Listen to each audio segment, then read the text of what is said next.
Alhamdulillah, semoga uh, permulaan program kita pada pagi ini akan berjalan lancar daripada awal sehingga akhirnya, dan harapan kita para penganjur, kita Uniza dan juga sekolah SK Teguh Baria dan juga SK Tok Jiring dapat memberi manfaat sepenuhnya kepada anak-anak, para murid, pelajar daripada kedua-dua sekolah dan juga sekolah-sekolah lain yang menyertai, insya-Allah. Ya. Jadi untuk pengetahuan semua pendengar atau penonton lah, pendengar atau penonton, anak-anak yang berada di rumah, program pada kali ini banyak yang kita susun ini untuk memberi pengetahuan dan juga kemahiran, pengetahuan akademik dan juga kemahiran-kemahiran lain untuk anak-anak murid-murid dapat memanfaatkan ketika musim PDP Art di rumah masing-masing. Jadi bersama kita pada pagi ini bersama dengan Lieutenant Muda Tuan Faizal daripada Angkatan Pertahanan Awam Malaysia Kuala Terengganu akan berkongsi kepada kita tips-tips ataupun langkah-langkah untuk berada di rumah dalam keadaan selamat, dalam musim PDPR ni. Walaupun kita sudah berada di fasa yang ketiga yang diumumkan oleh Perdana Menteri kita pada 2-3 hari lalu, namun sekolah masih lagi belum dibuka. Kita menunggu sekolah dibuka secara berperingkat pada awal Oktober nanti. Namun PDPR tetap berjalan seperti biasa bermula pada besok sehingga ke arahan ke masuk ke sekolah masing-masing lah. Jadi saya minta anak-anak murid-murid di rumah supaya menghayati kemahiran-kemahiran ataupun tips-tips yang akan disampaikan oleh Tuan Faizal. Semoga ianya dapat digunakan semasa di rumah. Ketika mak tak ada, ayah tak ada di rumah, apa-apa berlaku kecederaan, kemalangan, penggunaan alatan-alatan, nak charge telefon, nak charge laptop, nak pergi mak dapur, nak masak air, nak masak telur, nak masak Maggi, macam-macam tu. Semoga anak-anak dapat ambil manfaat lah daripada Tuan Faizal ni. Jadi tanpa melengahkan masa, saya persilakan Tuan Faizal. Silakan. Okey, Assalamualaikum warahmatullahi wabarakatuh. Terima kasih pada pengurusi program kita ni lah, majlis berkongsi ilmu lah, lebih kurang hari ni. Okey, sebelum saya teruskan dengan pengajaran ataupun perkongsian tentang keselamatan di rumah. Okey, saya perkenal diri dululah. Okey, nama saya Muhammad Faizal Muhammad Fauzi, atau di dalam Pertahanan Awam ni saya Lieutenant Muda Muhammad Faizal Muhammad Fauzi. Telah berkhidmat selama lebih kurang 4 tahun di Pertahanan Awam daerah Kuala Terengganu. Sebelum ni saya sebenarnya asal daripada SISPA Universiti Malaysia Terengganu, dan Okey. selepas habis belajar terus berkhidmat dalam Pertahanan Awam lah, lapor diri di sini. Jadi itu saja kot untuk pengenalan diri. Jadi saya boleh teruskan untuk share ilmu kepada semua hadirin hari ini.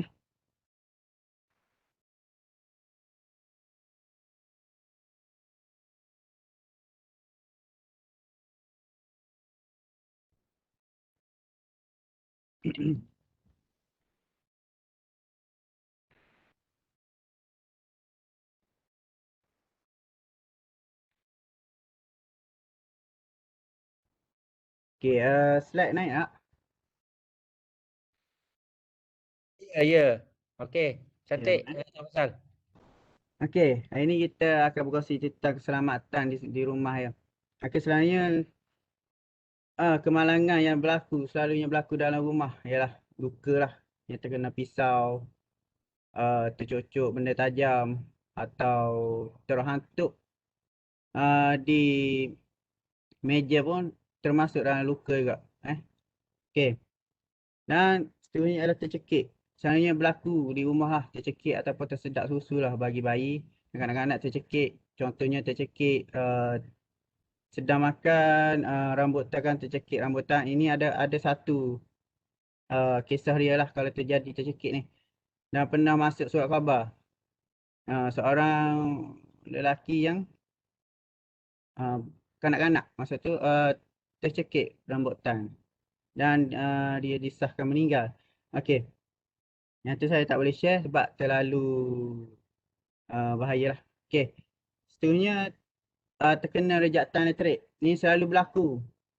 Terutamanya di musim COVID-19 ni. Musim pelajaran di rumah, PDPR. Sambung charger guna extension yang terlalu banyak. Okey. Lepas tu, seterusnya jatuh tangga, jatuh katil, jatuh dalam bilik air, terkena minyak panas. Ini selalu berlaku lah. Okey. Untuk hari ini saya lebih tekankan kepada luka, tercekik dan terkena rejatan elektrik lah. Macam mana nak buat jika berlaku perkara tersebut. Okay? Sebelum kita teruskan kepada untuk rawatan ataupun tips untuk merawat luka, kita berkenalan dulu dengan peti pertolongan cemas ni. First aid kit. Okay. Pernah lihat first aid kit ni? Ada komen? Ha. Okay. Untuk first aid kit ni, maksud dia adalah satu koleksi ataupun bekalan ataupun peralatan yang digunakan untuk merawat. Okay. Selalunya benda ni sepatutnya ada di dalam rumah setiap satu. Okay. Tak kisah di sekolah, pejabat dan dalam kenderaan pun. Dalam kereta pun terpaksa, maknanya kena adalah first aid ni. Sebab ia penting. Dalam first aid ni ada macam-macam peralatan untuk merawat lah. Okay. Okay, antara jenis first aid kit ni ada yang kecil. Yang kecil ni panggil box. Ada yang kecil, kit yang kecil. Kalau pernah lihat dekat farmasi ataupun seorang penyelamat ada. Benda ni dalam beg. Okay. Ataupun student-student sekali yang perlu ada pun. Okay, terbaik jugalah. Okay. Nak dapatkan ni di farmasi pun ada. Okay. Lepas tu yang sebelah, yang kat tengah ni, selalunya ada dekat sekolah. Okay. Yang tergantung ataupun dekat bilik guru ataupun satu lagi box yang ditampakkan di dinding ada juga tapi tak ada contoh sini tampal di dinding tu. Yang di sekolah ada. Okay. Nasihat pejabat pun ada. Okay. Ada apa dalam first aid ni? Okay. Pertamanya lah, mesti ada handy plus. Semua akan kenal. Semua kenal lah dengan handy plus ni. Okay. Ataupun plaster. Okay ni. Contohnya. Tuan Dengan tu Faizal. raw bandage. Tuan Faizal. Ya, ya. Ya, ya. Handy plus tu biasanya pelajar-pelajar ni dia familiar dengan high 100 plus tu. Jangan tukar high 100 plus dengan handy plus tu. Handy plus ni bukan air. Handy plus ni satu pembalut kecil lah. Ataupun kalau kedai gocek ada jual benda ni. Okay. Saya nak handy plus pembalut luka. Memang orang kenal lah. Okay. Yang tak familiar ni lah raw bandage lah. Ni dalam perubatan saya orang kenal raw bandage ni. Ataupun kain pembalut yang bergulung. Kalau tengok, kalau kat rumah tu ada first aid atau minta dengan mak ayah tunjuk. Buka je mesti ada. Kalau tak ada, maknanya stok dah habis, kena beli baru lah. Okay. Yang tepi sekali tu Dettol. Selalunya dalam first aid kalau kita beli dekat kedai mesti ada Dettol. Ataupun antiseptik kat bawah tu. Yang kotak hijau tu. Antiseptik. Selalunya ada lah. Kalau tidak ada Dettol, mesti ada antiseptik juga. Dettol ni kegunaan dia untuk mencuci. Mencuci luka lah. Nak cara cuci dia, dia tak boleh terus pakai Dettol ni. Dettol ni kena basuh dengan air. Satu tudung tu, dua tudung boleh letak air 500 ml air botol tu. Untuk sesuai lah. Kalau direct pakai Dettol ni, rasa pedih lah. Perik lah sikit. Okey. Yang kat bawah kain segitiga tu. Kain segitiga ni selalu ada lah. Ataupun ramai yang selama saya mengajar ni, dia tak kenal kain segitiga ataupun triangular bandage ni. Dia kenal hanya kain anduh. Familiar lah kalau sebut kain anduh ni. Dia digunakan untuk membalut luka pun boleh. Membalut luka yang besar ataupun menjadikan anduh. Anduh ni sebenarnya satu jenis, satu rawatan sebenarnya. Kain anduh ni. Ikatan. Untuk rawat, balutan. Dia bukan satu kain, satu peralatan. Lepas tu ubat luka. Mesti pernah tengok ubat luka ni kan. Kat rumah mesti ada. Ataupun kalau tak ada pun, selalunya guna ubat ni. Minyak apa? Minyak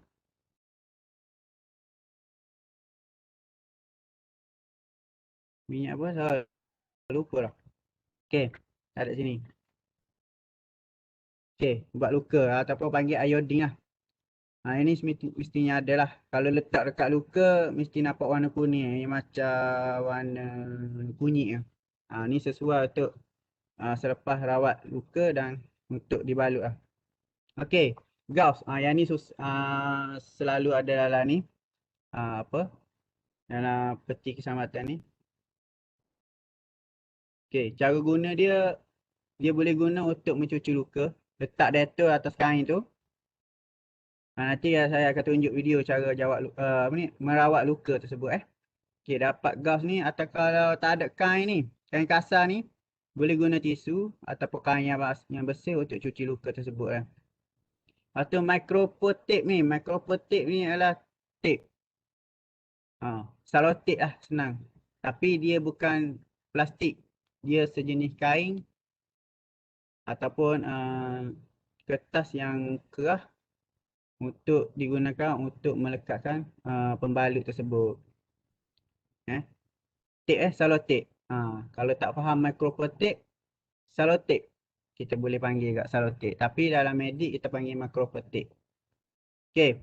Seterusnya adalah krim pemanas. Yang ni jika kita mengalami kekejangan, boleh gunalah krim pemanas ni. Dia ada dua jenis.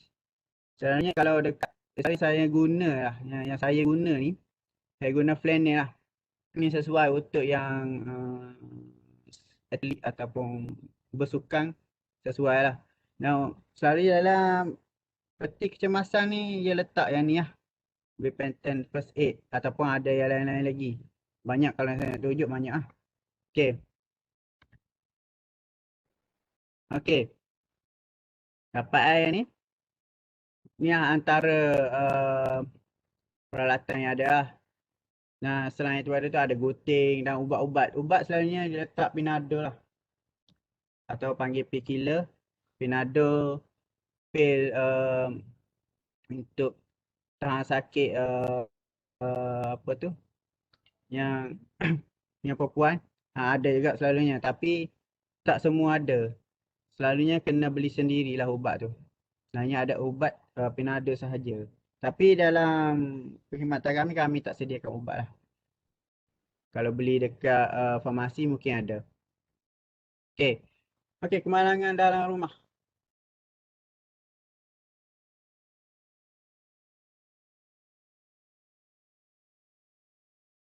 Kita ada dua jenis terbuka, luka tertutup. Jadi, Okey, luka terbuka ni, ya kita boleh lihat. Nak tahu luka terbuka ni, kita boleh lihat ada kesan terbuka. Dia ada berdarahan. Maknanya berdarahan sama ada berdarahan meleleh, memacut atau percikan. Okey. Dia melibatkan organ lain lah. Ada perdarahan yang banyak. Renjatan ni, maksud renjatan ni ia kekurangan bila berlaku perdarahan yang teruk. Dia boleh berlaku renjatan atau kekurangan oksigen dalam badan. Boleh menyebabkan kematian. Okey. Dan luka terbuka ni dia terdedah kepada jangkit takuma lah. Jadi perlu rawat segera. Ya. Nanti saya akan tunjuk macam mana nak rawat dan membalut. Okey. Okey, jenis luka yang seterusnya adalah luka tertutup. Luka tertutup ni luka dia tidak nampak tapi ada kesan. Kesan dia kulit tu tak pecah. Kerana tidak nampak luka. Tapi dia ada lebam. Selalunya luka ni terhatuk benda yang tumpul lah. Ataupun tengah buat kerja rumah, ketuk paku, terkena apa ni? Terketuk buku. Nampak lah lebam. Nampak lebam. Itu termasuk dalam luka juga Perawatan dia saya tunjuk dalam video. Okey. Dan ia bengkak. Nampak bengkak. Okey, dan renjatan. Renjatan selalunya luka dalaman lah, luka yang kita tak nampak. Contohnya bila berlaku aksiden ke ataupun dia jatuh dari tangga, nampak okey tapi dalaman mungkin ada kejeraan atau tulang rusuk yang patah tercucuk dekat organ. Kita tak nampak tapi ada kesan dia. Contohnya kalau organ untuk mulut, untuk organ pernafasan macam paru-paru, dia akan keluar ikut hidung ataupun mulut. Darah tu akan keluar ikut mulut ataupun hidung. Dan kalau jatuh terhatuk kepala, perdarahan akan berdarah melalui telinga. Kalau nampak anak-anak kita pun, adik-adik kita ataupun ayah mak sendiri pun jatuh tangga, nampak darah mengalir mengikut telinga, maknanya ada pendarahan di kawasan kepala lah. Ini perlu bantuan ambulan lah. Segera untuk ke hospital. Okey. Untuk itu saya tunjukkan sedikit luka Okey, ni luka. Luka ialah sebarang kejeraan tidak normal pada kulit ataupun luka terbuka. Tengok darah atau cairan akan mengalir keluar dari badan. Okey.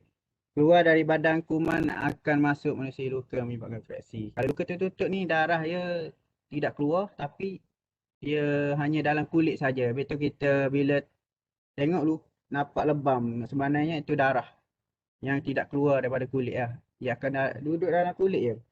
Okay. Ni jenis-jenis luka seterusnya lah. Ni luka terhiris ni luka yang luka terbuka lah. Luka melecet terbuka. Amputasi ni terputusnya anggota kita daripada badan. Contohnya terputus jari. Itu luka terbuka ataupun kepatahan sebenarnya. Okey.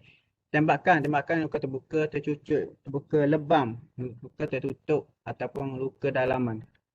Okey, luka teriris. Tunjuk sikit Mungkin agak ngeri. Tak apa, yang ni saya tunjuk sikit. Yang ni tak ngeri. Ada lagi yang ngeri. Takut nanti kena blok. Okey. Luka teriris ni luka yang bersih lah daripada sesuatu yang tajam. Ni antara luka selalunya berlaku di dapur. Okey, mak ayah kalau nak ajar memasak pun tolonglah ada di sisi lah.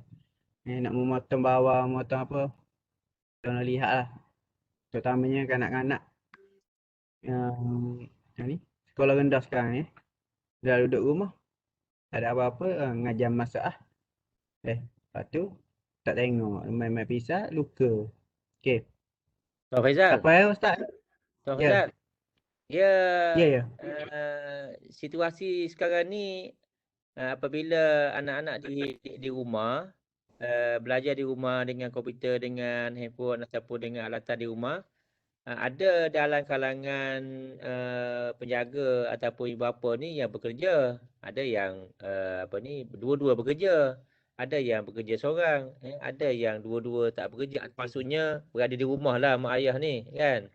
Jadi itulah Ya, situasi ya. sekarang ni, uh, macam-macam lah anak-anak ni kan. Daripada murid-murid sekolah rendah ni, dia boleh jadi bergurau, bergurau adik-beradik dengan kakak, ada abang, adik semua bergurau. Pisau sambil-sambil duduk potong potong buah ke dapur. Mak ayah tak ada pergi kerja kan. Ataupun ada juga jenis-jenis bergurau. Teori bergurau ni bergurau dengan pensel, bergurau dengan gunting. Sambil-sambil dia buat kerja, cikgu suruh buat itu ini, potong kertas dan sebagainya. Gua jadi bergaduh, jadi berbala. Itulah di antara risiko-risiko anak-anak kita di rumah. Ya. Jadi Ya. boleh Tuan Faizal, apa ni, bagi tahu kepada anak-anak kita lah supaya lebih berhati-hati lah insya-Allah. Silakan. Okey. Terima kasih Ustaz. Okey, untuk di rumah selalunya berlaku macam tu lah. Bila tak ada mak ayah, adik-beradik, ramai, memang akan berlaku macam tu. Okey. Bergurau ni satu benda kata menyeronokkan lah. Eh. Tapi dalam keseronokan tu ada kecederaan lah. Jadi pertama sekali saya pesanlah kepada mak ayah, tolong ni tips lah untuk keselamatan. Untuk benda-benda yang tajam, contoh pisau ataupun benda yang boleh menyocok, cocok-cocok ni, macam besi-besi tajam ke, tolonglah letak dalam dalam kotak ataupun tempat yang tinggi yang tidak boleh dicapai oleh kanak-kanak lah, anak-anak sendiri lah. Okay. Untuk yang keduanya, ibu bapa sendiri boleh ambil peranan lah untuk beri pesanan untuk anak-anak ni, tolong jagalah. Kalau nak bergurau pun berpada-padai kata, gitu. Biasalah kanak-kanak kan, budak-budak ni saya sendiri pun gitu kok. Okay. Lepas tu yang ketiganya, mungkin boleh diawasi dengan apa ni, dalam kesibukan bekerja pun boleh apa ni, mengawasi melalui telefon ke, selalu bertanya lah kemungkinan takut ada berlaku apa. Lepas tu yang keempatnya, kita boleh pesan kepada anak-anak, kalau berlaku apa-apa, boleh telefon kecemasan lah. Nombor telefon 999 tu kalau boleh, ataupun nombor klinik atau hospital terdekat, letak dalam telefon kanak-kanak. Tapi pesanlah jangan buat semena-menanya menelefon tersebut apa ni, kepada mereka. Takut jadi kes apa ni, panggilan palsu. Cuma digunakan untuk bila kecemasan berlaku lah. Okey. Lepas tu kalau boleh ibu bapa ajar sikit lah cara merawat luka ni. Okey. Jadi hari ni tak apa, saya ajar sedikit lah. Okey, boleh saya teruskan Ustaz? Jelas tak Ustaz? Sila. Okey.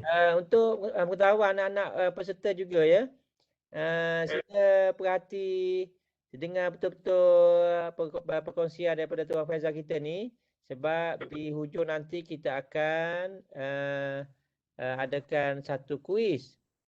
Dan kuis tu akan adalah hadiah misteri daripada pihak penganjur insya-Allah ya. Tapi kalau tak dengar daripada awal ataupun buka saja, pergi ke dapur ataupun tidur sebagainya, tak dapat jawablah pada soalan kuis tu nanti. Ya. Ada hadiah Ustaz tak?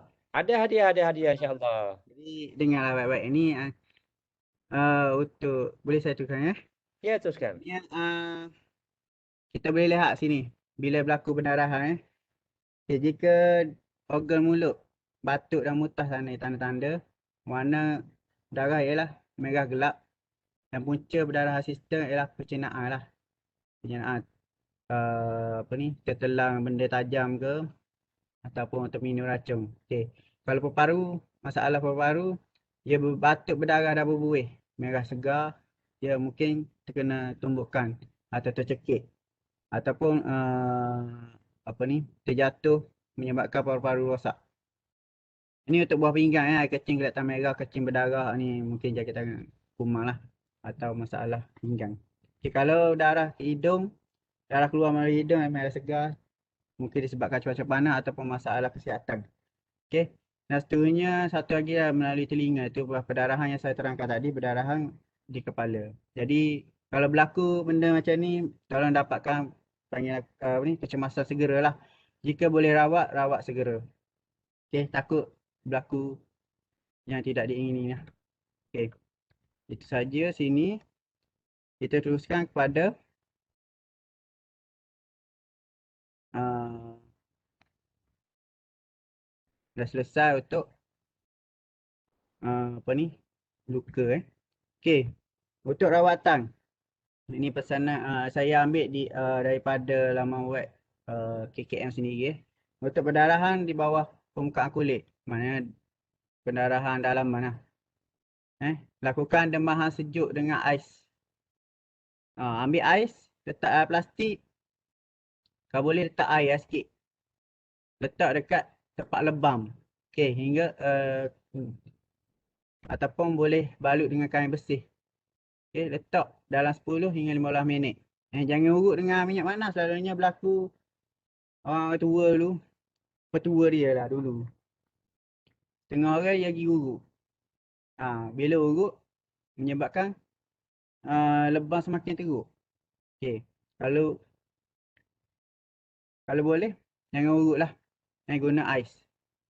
Ataupun satu lagi untuk surutkan bekak ataupun ni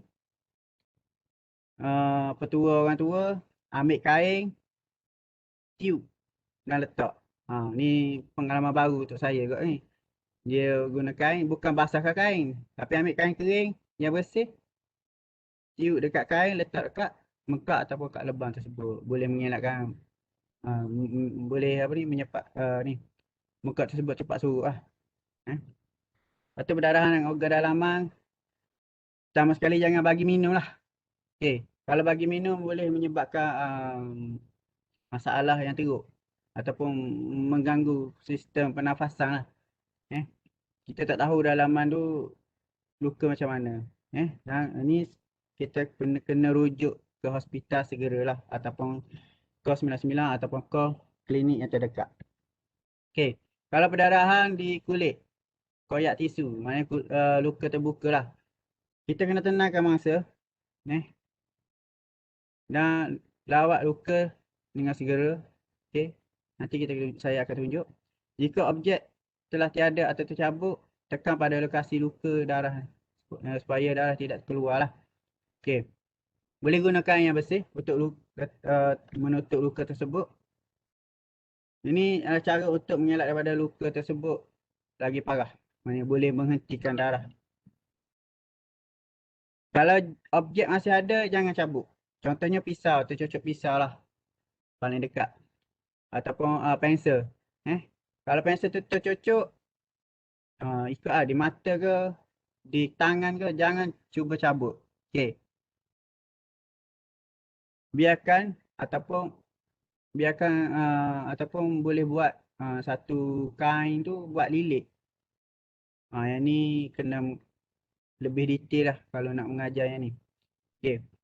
Ataupun jangan sentuh sampailah ke klinik. Biar dirawat di sana, jangan rawat di rumah. Yang ni yang tercocok. Lepas tu lakukan tekanan yang terusan pada nadi untuk menahan darah dari keluar dengan banyak. Jangan ikat anggota yang tercedera. Ingat kalau luka jangan ikat. Takut nanti parah. Lagi parah. Sebab apa takut nanti pendarahan lagi terhentinya pendarahan boleh menyebabkan organ tersebut anggota badan kita jadi ni saraf terhenti. Lumpuh lah, lumpuh. Okey. Dapatkan bantuan dan rawatan daripada anggota perubatan. Ni. Seterusnya, kena telefon 99 lah untuk dapat rawatan tersebut ataupun bawa anak-anak tersebut ke klinik segera. Okey. Ni suntikan anti tetanus ni macam mana cari. Ni selalunya benda-benda kalau orang tua kata kalau kena benda besi yang tercucuk besi yang berkarat, dia akan bagi suntikan ni lah. Dia akan bagi ubat penahan sakit, antibiotik, jahitan atau bagai luka tersebut. Jika berlakunya luka yang besar. Okey. Dah dapat ini, kita teruskan dengan video.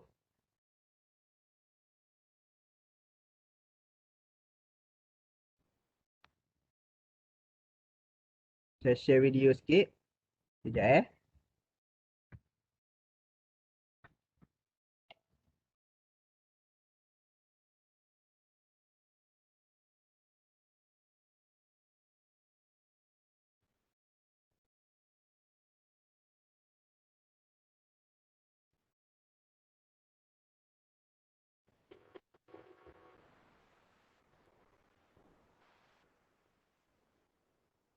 Alirkan air pada luka dan keringkan dengan kain bersih. Kemudian, bersihkan sekeliling luka dengan kapas atau kain bersih yang telah dibasahkan dengan air dan sabun antiseptik. Balut luka tersebut dengan kain atau pembalut yang bersih. Itulah cara untuk merawat. Simple. Satu, cuci luka. Yang kedua, macam ni. Yang kedua ialah bersih apa ni? Salah. Satu ialah bersihkan luka dengan air mengalir. Yang kedua, kita cuci luka dengan apa ni, Dettol ataupun antiseptik. Lepas tu dan balut. Sebab apa kena balut? Nanti saya tunjuk dekat slide seterusnya. Okey, seterusnya kita ke video yang kedua.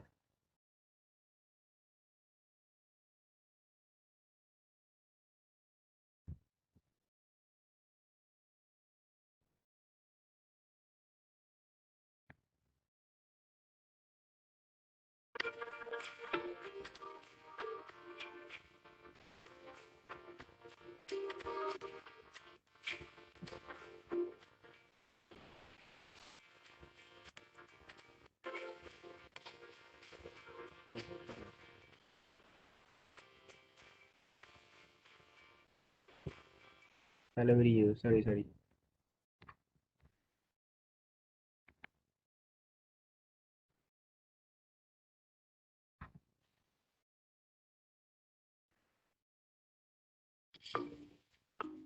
Hai, cerita ini mengisahkan tentang dua orang jiran bernama Makcik Kia dan Makcik Leha. Mari kita lihat bagaimana cara mereka menghadapi situasi berbahaya di rumah. Ini Makcik Kia dan ini anaknya Ali. Makcik Kia adalah ibu yang sangat berdedikasi dalam menguruskan hal anak-anaknya. Beliau melakukan kerja-kerja rumah dengan sangat cekap. Pada suatu hari, sesuatu yang tidak diingini telah berlaku. Ali terasa pada kursi meja lalu menangis kesakitan. Makcik Kia yang terletak akan tangis Ali mula berasa panik. Makcik Kia terkejut setelah melihat dahi Ali yang benjol kemerahan. Dia kemudiannya mendapat satu idea. Makcik Kia tahu apa yang harus dilakukan.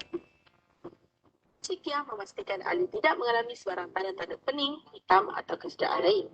Lalu Makcik Kia meletakkan balutan kain berisi ais pada bahagian benjolan selama 10 minit. Selepas 10 minit, benjolan pada dahi Ali telah surut. Ali gembira dan berterima kasih pada ibu.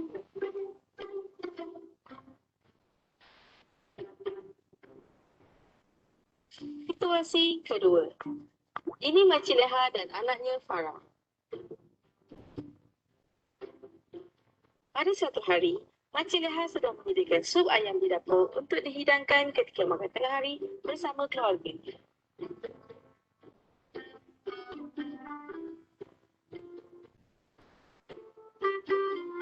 Selepas selesai memasak, Encik Leha memanggil anaknya Farah untuk makan bersama. Kemudian mereka menikmati makan tengah hari sambil berbual. Ketika mereka sedang bermesra, tiba-tiba Farah terkejut dan menangis kerana tangannya melecur akibat terkena suhu panas. Encik Leha berasa sedih dan panik.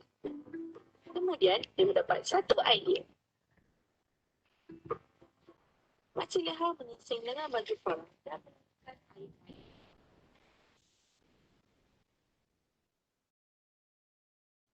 Antiseptik pada bahagian yang melecur dan membalutnya menggunakan air lembut. Setelah beberapa minit, sakit yang dirasai sangat berkurang. Farah berasa sakit. Cara rawatan awal terhentuk kepala. Perhatikan sekiranya kanak-kanak itu tidak sedarkan diri, menangis yang keterlaluan, kesusahan untuk berjalan, sakit di kepala dan leher. Jika ada tanda-tanda tersebut, terus hubungi 999. Letakkan ais yang telah dibalut atau pek sejuk di bahagian bendur selama 10 minit. Perhatikan kanak-kanak itu dalam tempoh 48 jam berikutnya. Jika tiada tanda-tanda yang berbahaya, itu bagus. Namun, sekiranya terdapat tanda-tanda yang merisaukan, dapatkan bantuan pakar untuk rawatan susulan. Cara rawatan awal melecur. Luka-luka pada air yang mengalir sekurang-kurangnya 10 minit sehingga rasa sakit berkurangan. Tutup bahagian luka dengan menggunakan kain kasar atau pembalut atau kain atau warna lembut. Jika kanak-kanak tersebut sedarkan diri, beri mereka ubat ahli sakit. Letakkan ubat antiseptik atau aloe vera pada luka yang melecur. Dapatkan bantuan pakar atau menelpon petugas lecur tersebut semakin teruk. Cara mengelakkan hal seperti ini terjadi. Yang pertama, berikan makanan atau minuman kepada kanak-kanak pada sumber suam. Yang kedua, elakkan dari kanak-kanak bermain di dapur. Yang ketiga, jauhkan benda-benda panas dari kanak-kanak. Yang keempat, elakkan dari meletak barang yang boleh mendatangkan bahaya secara terbuka. Yang kelima, sediakan bahan atau barang yang mesra kanak-kanak. Yang keenam, simpan barang mainan di dalam bekas. Yang ketujuh, balut hujung-hujung tajam di kawasan rumah untuk mengelakkan kecederaan. Selamat menjaga keselamatan di rumah.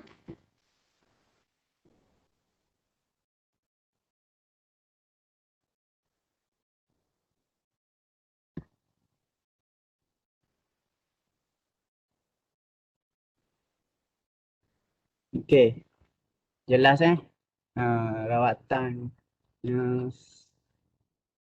apa yang mudah untuk digunakan lah atau untuk dirawat di rumah. Itu antaranya lah.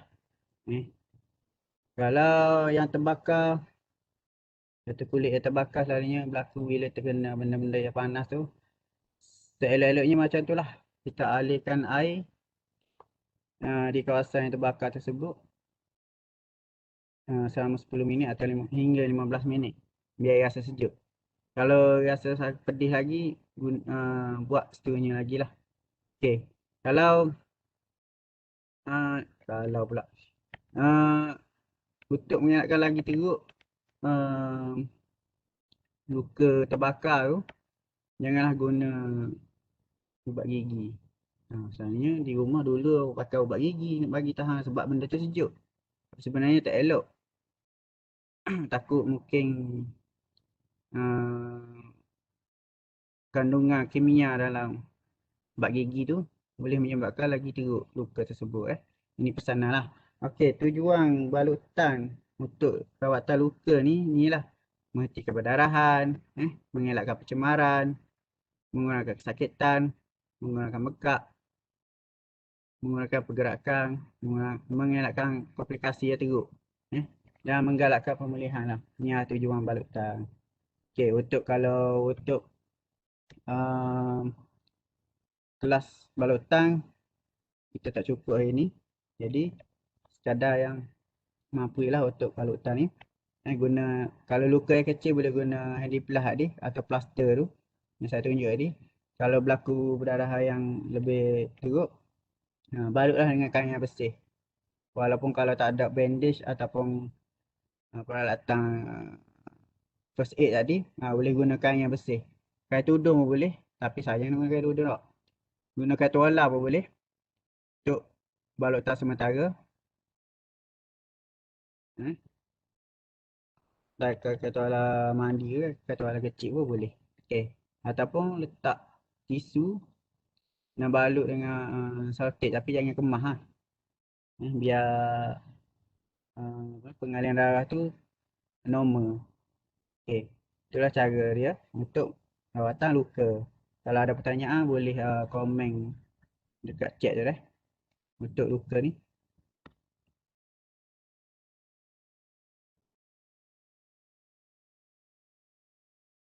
Ada pertanyaan tak? Untuk rawatan luka. Kita nak ke seterusnya yang berlaku dalam rumah.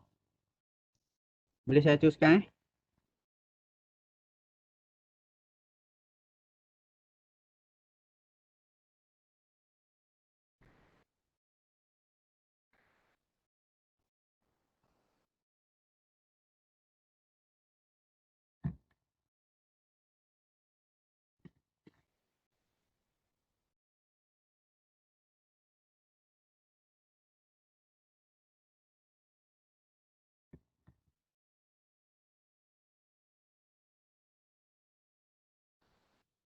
Kalau tak ada soalan, saya teruskan dengan tercekik. Sebenarnya benda ni berlaku dalam rumah. Terutamanya bila kanak-kanak yang tidak diawasi oleh mak ayah lah. Yang ni penting juga. Okay.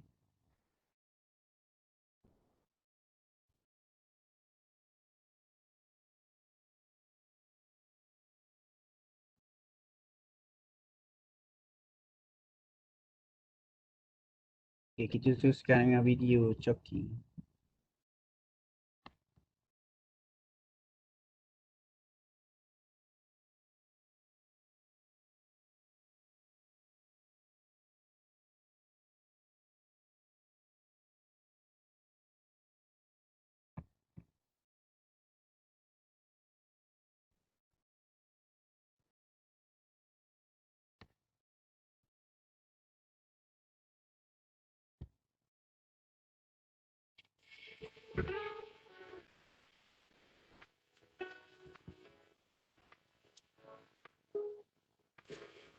Salam sejahtera. Saya Dr. Anwais bin Rozi, Jabatan Kecemasan Acara Hospital Ismail. Saya akan memberi penerangan berkenaan episod tercekik. Kenapa ia sangat penting? Pertama, ia kerap berlaku. Kedua, ia boleh menyebabkan kematian. Dan ketiga, boleh menyebabkan komplikasi pada pesakit dan utamanya kerosakan di otak. Sekarang saya tunjukkan perkara yang kita perlu lakukan untuk membantu pesakit yang tercekik dan masih sedar yang boleh bantu. Mangsa yang tercekik kebiasaannya akan meletakkan kedua belah tangan di tengkuknya. Untuk mangsa yang masih boleh bercakap ataupun batuk, galakkan mereka untuk batuk sehingga bahaya tercekik dapat dikeluarkan. Sekiranya dikeluarkan secara batuk, membungkukkan mangsa ke depan dan tepuk sebanyak 5 kali di belakang tulang belikat. Sekiranya masih gagal, kita perlu melakukan Heimlich maneuver ataupun tekanan pada bahagian abdomen atau bahagian perut. Berdiri di belakang mangsa, letakkan kedua-dua tangan anda di pinggang mangsa, tekan abdomen menggunakan genggaman tangan dengan cepat ke arah dalam dan ke atas. Perlu diingatkan, bagi wanita yang mengandung atau mangsa yang gemuk, tekanan dada boleh dilakukan. Sekiranya masih gagal, lakukan CPR ataupun cardiopulmonary resuscitation pada mangsa, iaitu apabila mangsa pingsan atau sudah tidak dapat bernafas, dan terus hubungi ambulans.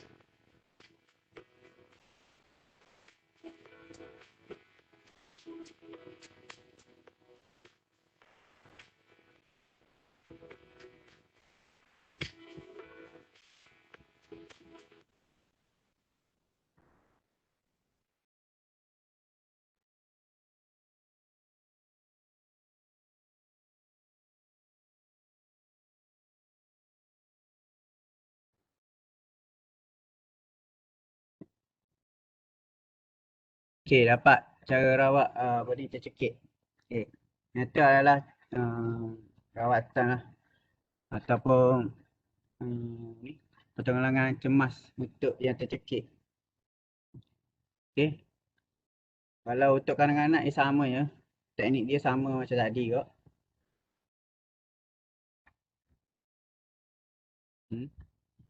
Boleh guna teknik tersebut Cara untuk letak tangan tersebut dia buat macam ni. Nampak? Macam ni. Lepas tu letak dekat pusat, tekan macam ni. Okey. Lepas tu tolak sampailah benda asing atau benda yang tercekik tu. Contohnya butir rambutan. Okey. Sampailah butir tersebut keluar. Okey. Itulah cara dia. Kalau tak dapat juga, kita pakai tepuk. Bahasa mudah tepuk atas belakang. Okey. Tepuk 3 kali atau lebih pun tak apa. Sampai benda tersebut keluar. Boleh terima Okey. Tercekik ni maksud tercekik sebenarnya adalah benda asing yang melekat di kawasan salur pernafasan. Itulah bahasa mudah dia. Okey, guna teknik tersebut. Yang penting dapatkan bantuan lah. Yang pentingnya dapatkan bantuan lain. Call 99 lebih awal, lepas tu buat rawatan. Untuk mengingatkan berlaku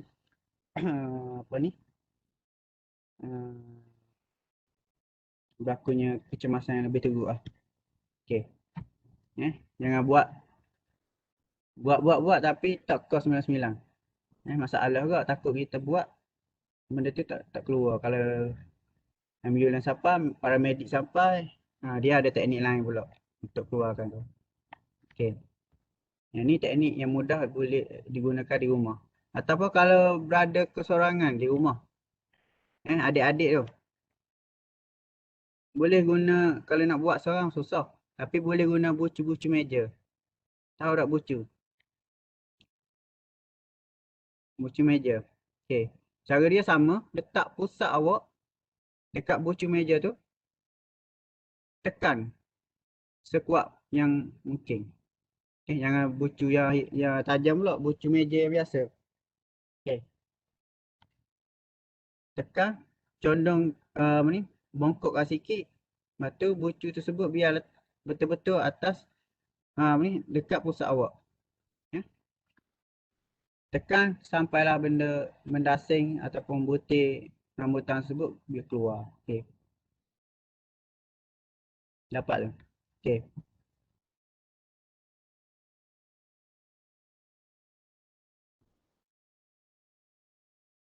Itulah rawatan tercekik. Simple je. Untuk untuk orang awam yang berada di rumah. Terutamanya sekarang lah. Okey, boleh teruskan Seterusnya kita ke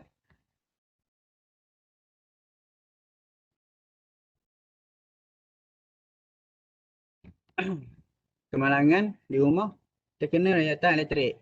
Okey. Sebenarnya rayatan elektrik ni bahaya, tapi dia ada arus tinggi, ada rendah. Okey. Ikut pengalaman saya lah, saya pernah terkena rayatan elektrik masa buka peti sejuk. Okey. Saya buka peti sejuk tu,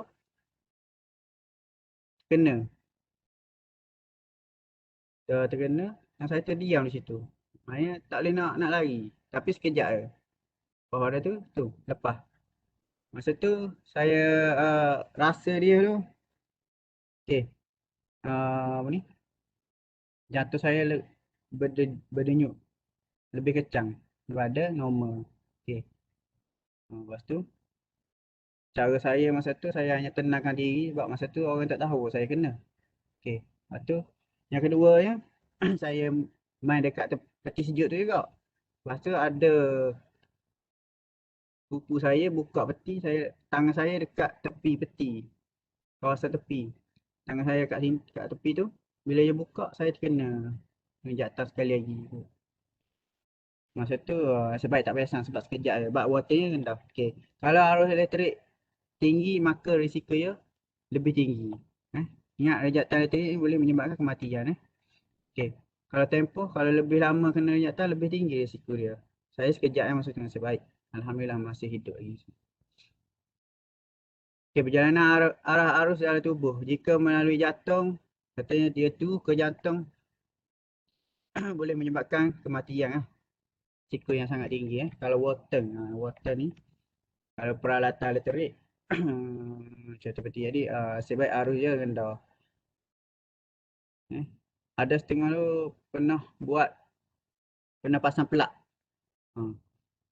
Ada tu bila pasang dia tu tendang kereta. Atau ciri-ciri keselamatan sekarang Kalau dulu kalau kena memang lekat. Sekarang ni kalau kena elektrik tu dia akan terus terstop. Itu arus yang rendah. Kalau terlampau tinggi mungkin menyebabkan kita terlontar jauh. Itu boleh menyebabkan kecederaan lain. Okey. Ni contoh kes kematian disebabkan rejatan elektrik. Tengok telefon dan tengok plug ataupun extension. Dia sambung, semua sambung. Wayar berserabut. Lepas tu telefon dekat dengan badan kita. Lepas tu tengah cas. Yang ni kemungkinan saya rumuskan, kemungkinan dia terpegang charger telefon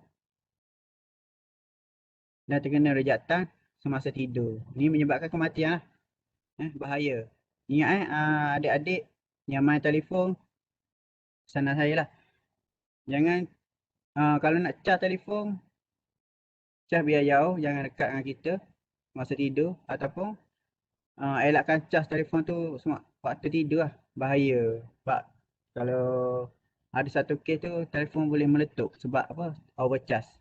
Cas terlalu lama. Bahaya kok. Lepas tu satu lagi, pakai earphone.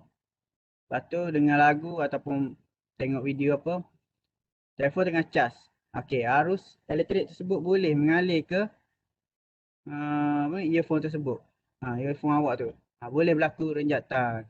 Ada satu kes tu sampai masalah kedengaran lah. Pendengaran. Okey. Ingat. Okey. Untuk rawatan kecemasan untuk terkena rejatan elektrik ni, okey, pertama sekali padamkan bekalan alat elektrik atau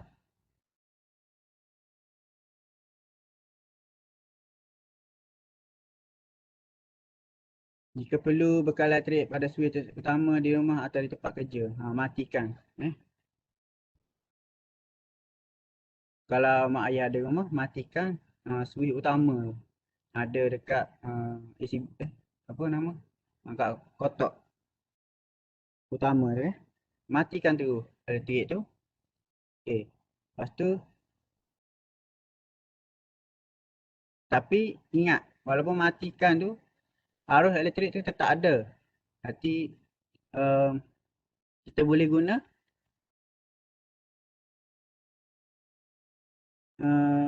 penyapu di rumah untuk tolak mangsa atau adik anak-anak mak ayah tu tolak dengan penyapu. Sebab apa? Penyapu ni adalah penebak. Dia kayu kan, penebak elektrik. Kalau awak pergi setuh Yang mangsa terkena rejatan ni dengan awak-awak kena sekali. Sebab apa? Walaupun mati, elektrik tu tetap ada dalam badan dia. Okey. Jika apa ni, mangsa tersebut terlekat di tempat kena rejatan lah. Ada satu kes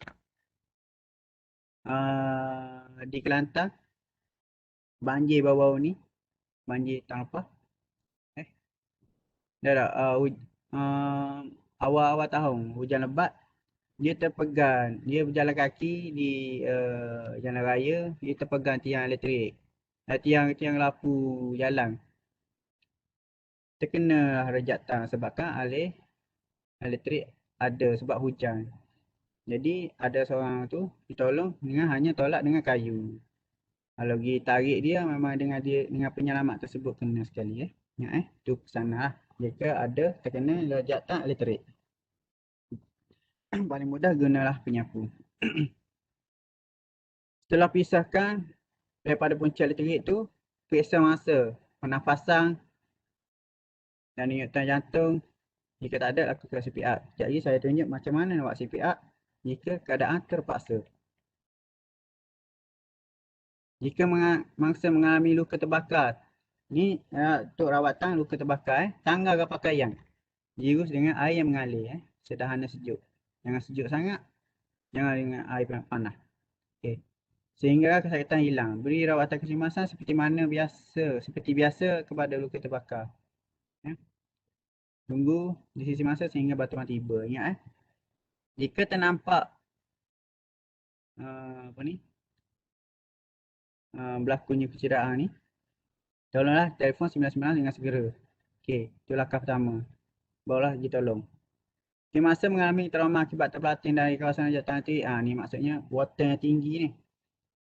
Terpelating, tolong terjauh daripada kawasan terkena tu.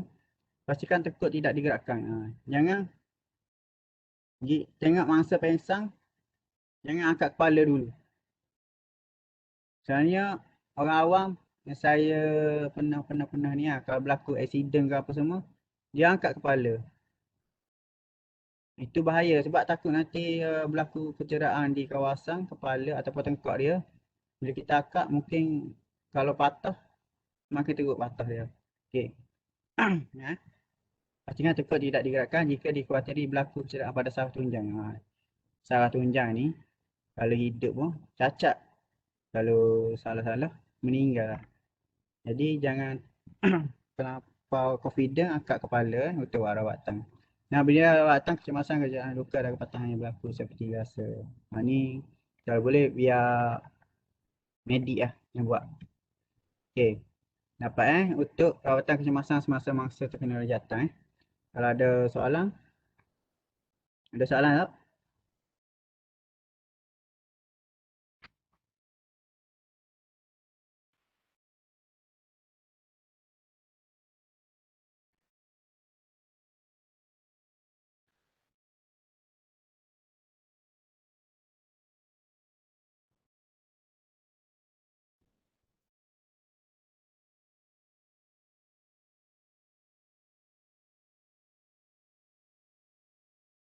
Dah ada saya teruskan dengan cara kita berkenalan sedikit dengan CPR. Mungkin ada ibu bapa yang tahu atau ibu bapa yang tak tahu lagi. Kita ada berkenalan sikit Okay, CPR ialah dari Singkatan Cardiopulmonary Resuscitation. Okay.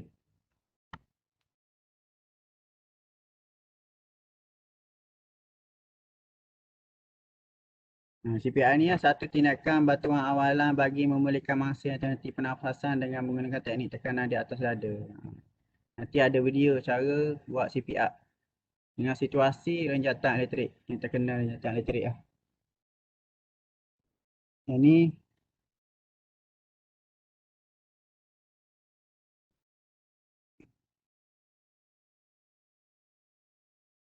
protokol dia DRSABCD. Sekadar pengetahuan lah. D adalah danger. Danger ni kalau boleh kita danger ni tengok kawasan mangsa berada. Kalau ada peralatan yang menyebabkan rejatan elektrik tu, pisahkan dulu daripada mangsa, barulah ke buat tindak balas. Lepas tu S, short for hack ni ialah bahasa mudahnya telefon ke 999 lah, ataupun ke klinik yang terdekat dan lapor apa yang berlaku. Okey, untuk dapatkan bantuan yang lain. Lepas tu airway ni periksa pernafasan dia. Buka airway dulu. Nanti ada cara dia, saya tunjuk dalam video. Okey. Breathing, pernafasan, bagi pernafasan. Okey. Circulation ni, okey. Ni adalah untuk medical. Hospital lalu. Protokol CPR. Nak lebih jelas, saya tunjukkan video.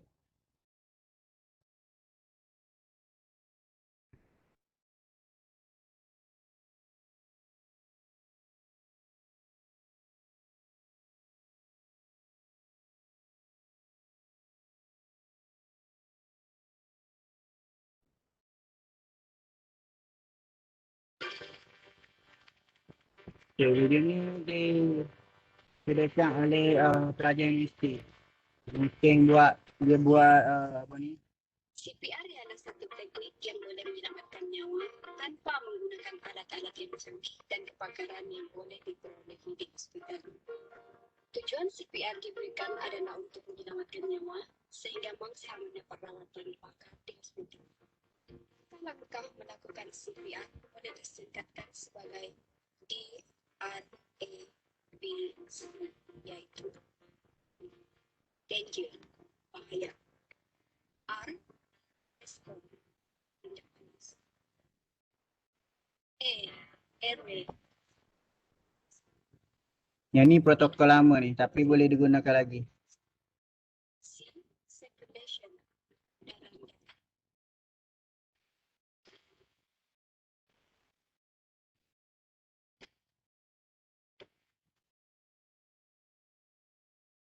Danger atau bahaya adalah langkah menilai situasi yang berlaku bergantung kepada tempat kejadian. Situasi yang berlaku.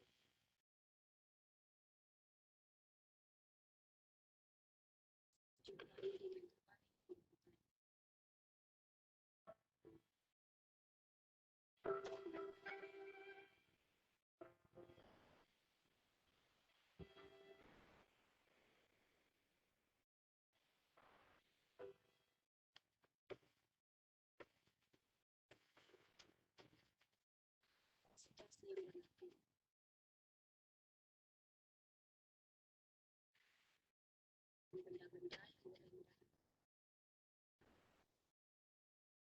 Respon atau tidak balas adalah langkah periksa tindak balas tersebut.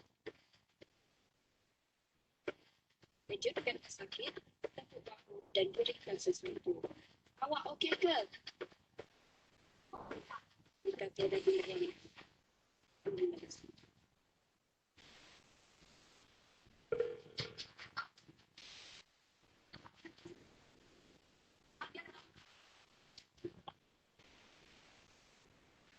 Dan pesakit terbaring berlutut di atas permukaan.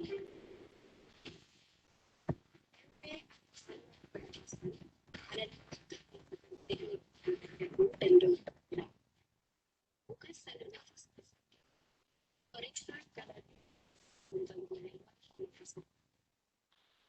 Breathing atau pernafasan adalah langkah melihat, mendengar dan merasa pernafasan selama 5 hingga 10 saat.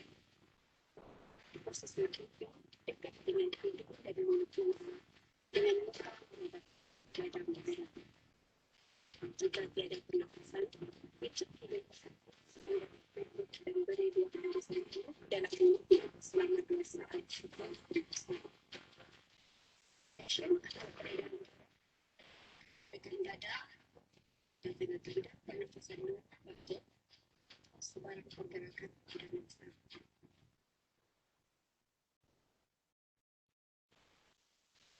Letakkan tangan di tengah dada iaitu melihat dan tekan pegangan tersebut. Berdua macam kita tidak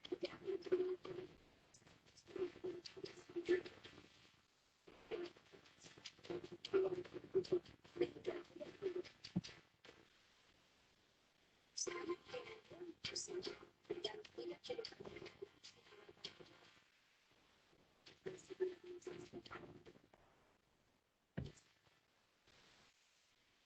Jika ada nadi nafas,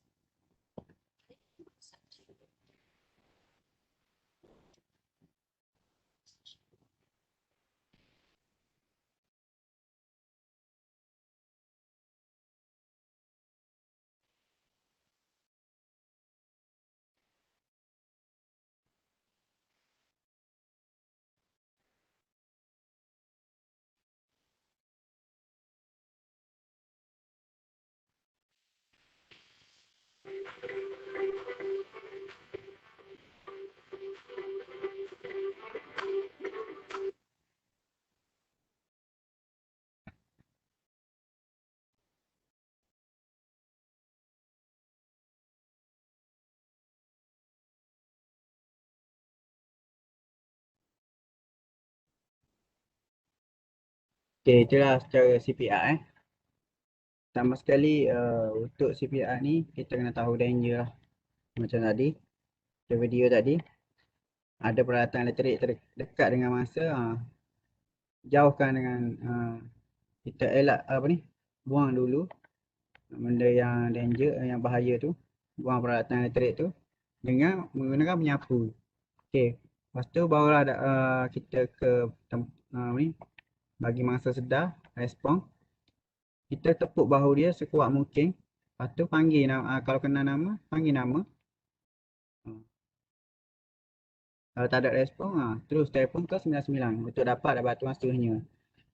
Sementara menunggu tu, kita boleh buat CPR tu. Dah nampak cara dia kan.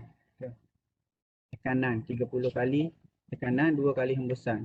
Tapi untuk orang awam nak membantu dengan orang lain untuk masa sekarang ni, kita tak boleh buat pernafasan mulut ke mulut sebab risiko tinggi pandemik. Kita hanya boleh buat tekanan jika nak bantu orang awam yang mengalami tidak sedarkan diri. Okey. Okey. Habis untuk CPR, ada pertanyaan tak? Okey, untuk tengok pernafasan ataupun nak buka salur pernafasan, kita guna dua tangan. Satu tangan kita boleh tengok bawah ni dekat airway tu, A tu. Kita letak tangan di atas dahi, tolak biar mendongak. Lepas tu satu tangan lagi buka mulut dengan tolak sedikit biar ada ruang pernafasan. Okey. Lepas tu untuk melihat pergerakan nak tahu mangsa ni masih boleh diselamatkan atau tak, kita boleh dengar pernafasan dia dengan telinga. Kita letak telinga tu, nampak cara dia? Kita letak telinga ni, yang breathing tu, B tu, letak telinga dekat mulut dan hidung mangsa tu. Ada pernafasan tak? Kalau tak ada pernafasan, cek nadi bawah tekak ni. Ni, nadi ni. Ada lagi tak nadi? Kalau ada lagi, kita boleh selamatkan dia. Kalau nadi tak ada dah, memang tak boleh diselamatkan lah. Lepas tu tengok dia punya jantung. Ada turun naik tak? Mungkin ada turun naik sedikit. Ataupun kalau tak ada, nadi ada, kita boleh buat CPR. Okay. Lepas tu tekanan. Cara tekanan tangan biar straight. Okay, letak di dada, macam mana? Di ulu hati. Masing-masing boleh rasa mana ulu hati. Kalau tak tahu ulu hati, duduk kat mana, tanya mak ayah. Kat mana ulu hati? Okay. Letak tengah-tengah dada, lepas tu ke kiri sedikit. Maknanya ke jantung sedikit. Bawa tekanan. Pastikan tangan siku tu straight. Yang bergerak adalah body kita. Tangan tetap stay. Okay, dapat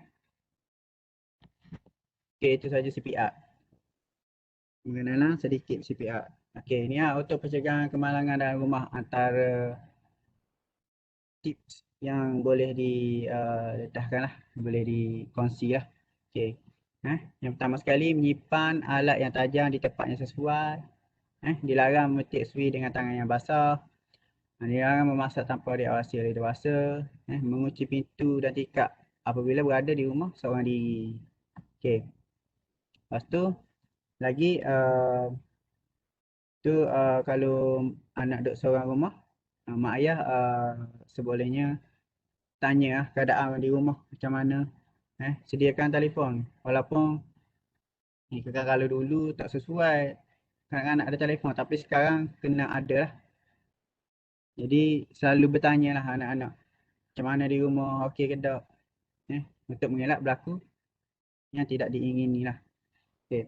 Dan pesan kepada anak-anak, kalau ada berlaku apa-apa, telefon ke 99 atau uh,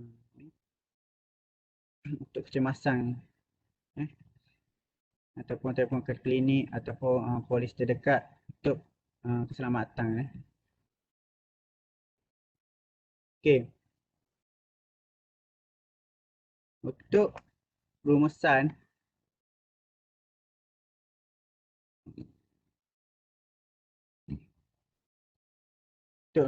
CPR. Okey, Tuan Faizal. Ya, ada soalan ke? Jadi sebelum kita Tuan Faizal buat rumusan, kita boleh buka kuis dulu ke mana? Boleh. Teruskan apa? Okey. Kita buka kuis dulu ya.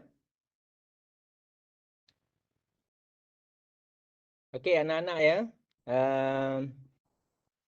Saya akan share link untuk kuis ya di ruangan chat ya. Jadi anak-anak boleh buka dan terus jawab Kejap, nanti saya share.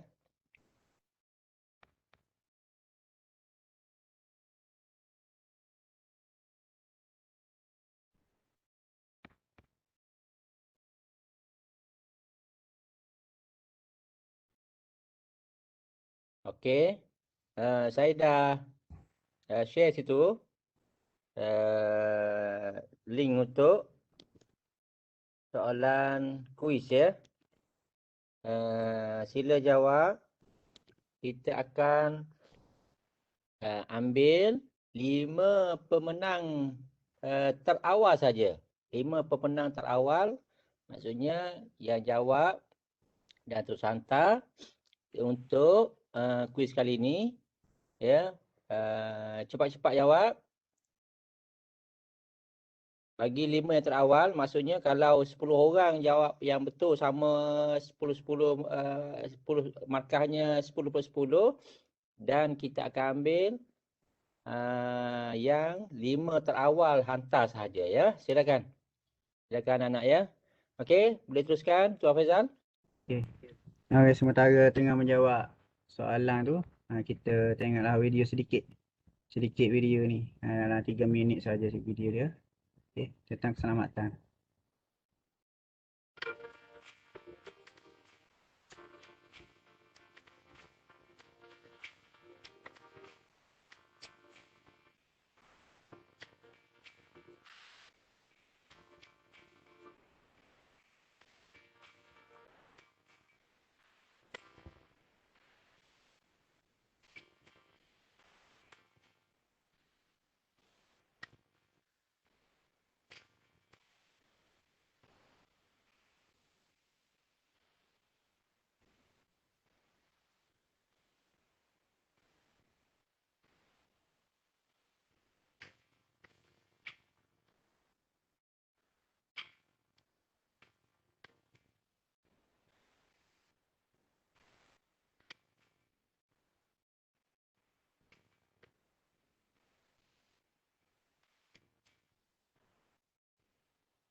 Nampak sengitnya. Dah ramai dah hantar tu. Ada yang dapat markah penuh. 10/10. Ada yang 9/10. Tahniah. Cepat-cepat.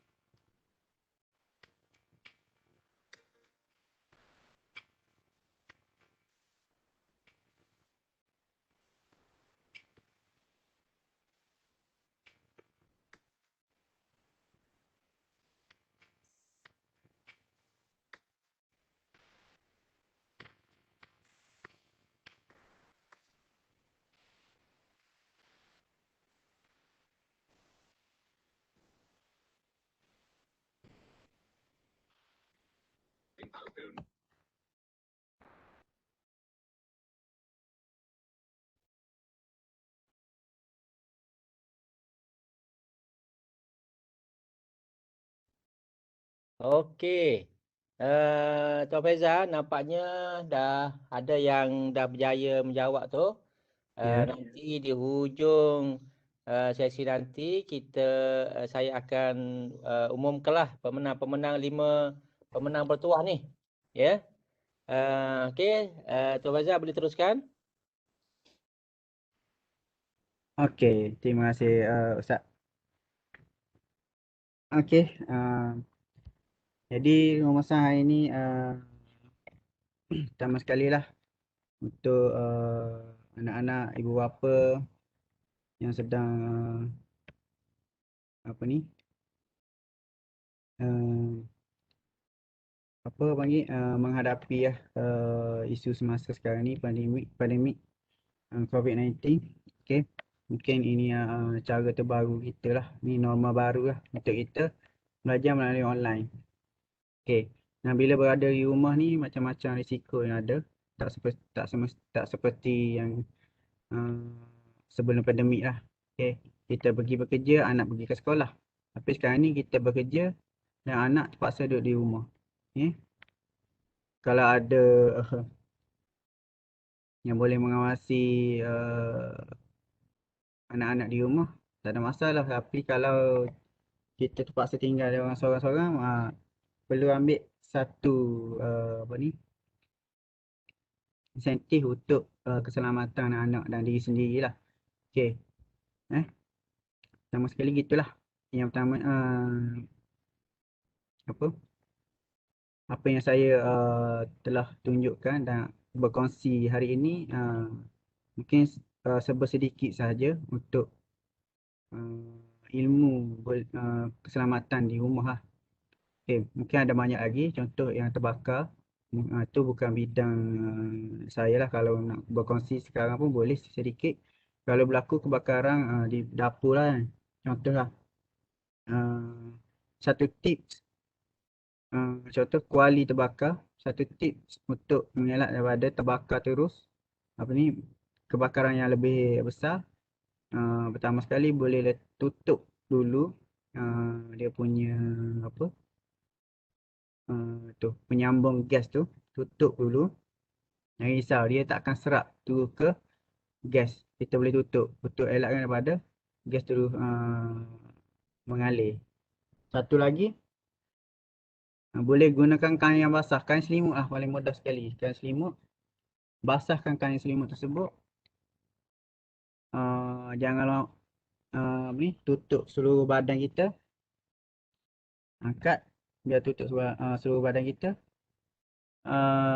Letakkan selimut tersebut di atas kuali. Yang pasti kain tersebut biar basah. Itu satu tip. Kalau nak terus buat demonstrasi ni di depan-depan boleh lah. Tapi dalam online ni susah sikit. Okay, satu tip lah untuk jika berlaku kebakaran di dapur. Okay. Lepas tu yang utama sekali adalah bila berlaku apa-apa, ibu bapa atau anak-anak biar tahulah talian kecemasan macam mana kita nak call. Jangan takut-takut lah. Jangan segan-segan untuk call 999 ataupun agensi keselamatan yang terdekat lah. Seperti polis, APM sendiri, Angkatan Pertahanan Awam sendiri, bomba atau klinik-klinik dan hospital yang terdekat jika berlaku kecemasan. Lepas tu satu lagi untuk lebih tahu teknik-teknik nak buat CPR, choking apa semua, boleh rujuk dalam YouTube. YouTube banyak benda ni. Ilmu-ilmu menyelamat ni banyak dalam YouTube, tapi rujuk lah, tapi jangan buat ni sangat apa jangan lakukan terlalu tu sangat, takut jadi benda lain. Tapi kalau terdesak boleh guna lah. Sementara tunggu agensi penyelamat atau paramedik sampai. Okey, tak ada masalah. Luang masa tu kalau tahu teknik. Okey. Lagi kalau ibu bapa, tuan-puan ataupun cikgu-cikgu kalau ada dalam ni,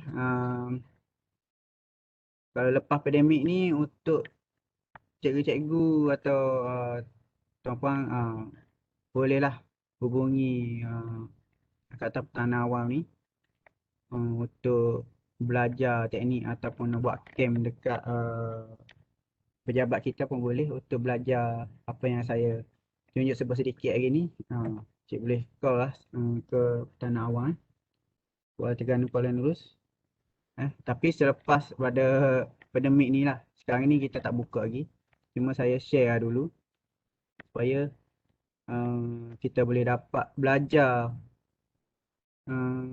face to face. Lagi mudah untuk kita ajar teknik-teknik tersebut. Jadi Maknanya Tuan Faizal ya, ya, kalau lah ni ya, kalau selesai dah pandemik, maksudnya semua pelajar, semua rakyat boleh bergerak secara normal. Jadi boleh ke kita nak bawa anak-anak murid sekolah ni ke APM Kuala Terengganu tu? boleh Ustaz. Okey, Memang maksudnya kita alu-alukan lah kalau lepas pada ni kan. Sebab sebelum ni pernah sekolah ada buat datang sambil belajar lah. Lepas tu kita tunjuk lah apa yang ada. Okey, mana yang lebih sesuai ataupun lebih baik bagi APM murid-murid pergi ke APM ataupun jurulatih-jurulatih APM pergi ke sekolah? Nak lebih pastinya datang ke sini lah, kita boleh tunjuk peralatan sikit. Mungkin pelajar-pelajar pun lebih berminat kalau buat di sini. Kalau buat di sekolah mungkin diorang bosan lah dekat di sekolah. Tapi tak apa, kalau ada masalah pengangkutan apa, kita bawa jurulatih ke sekolah. Tapi bersurat lah. Kalau kita guna kenderaan bas ataupun truk APM tu boleh angkut pelajar daripada sekolah ke APM? Ya, tu kena mohon dulu lah. Kalau dapat kelulusan boleh lah. Kalau tak dapat susah sikit. Tadi Tuan Faizal kata kalau boleh datang ke APM tu, budak-budak murid-murid ni lagi seronok kan? Lagi seronok, dia boleh keluar daripada sekolah. Tapi itulah isu pengangkutan lah, daripada rumah masing-masing nak hantar ke APM tu, mungkin daripada sekolah Teguh Bariah tu mungkin agak jauh lah. Kalau sekolah Tok Jiring ni dekat je kan. APM Kuala Terengganu dia ada ataupun APM Negeri Terengganu dia ada bas Rasa pernah tengok bas? Ada bas. Kalau tu macam tu kita cuba arrange selepas selesai pandemik ni, kita boleh bawa anak-anak murid-murid hari Minggu lah, hari Sabtu lah, insya-Allah lah Cik Faizal lah. Ya.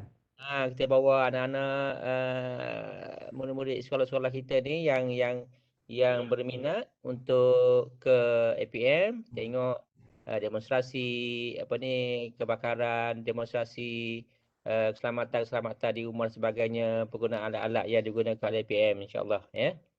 Okey, teruskan Tuan Faizal? Okey.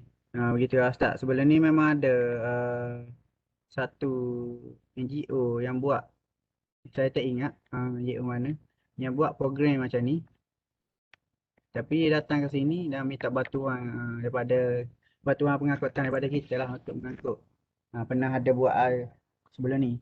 Tapi untuk dapatkan tu, ya, buat ikut presiden yang ada. Hantar surat, mohon permohonan apa semua. Kalau kita dapat dapatlah kita buat. Gitulah. Tapi selepas pada pandemik ni lah, sekarang ni kita pun tak buka lagi. Okay. Jadi, itulah rumusannya. Jadi, dalam pandemik ni saya bagi pesanan lah. Ada diri saya semua sekali yang hadir ini, jagalah SOP.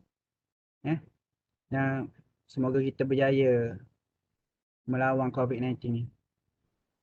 Sama-sama. Itu saja Ustaz.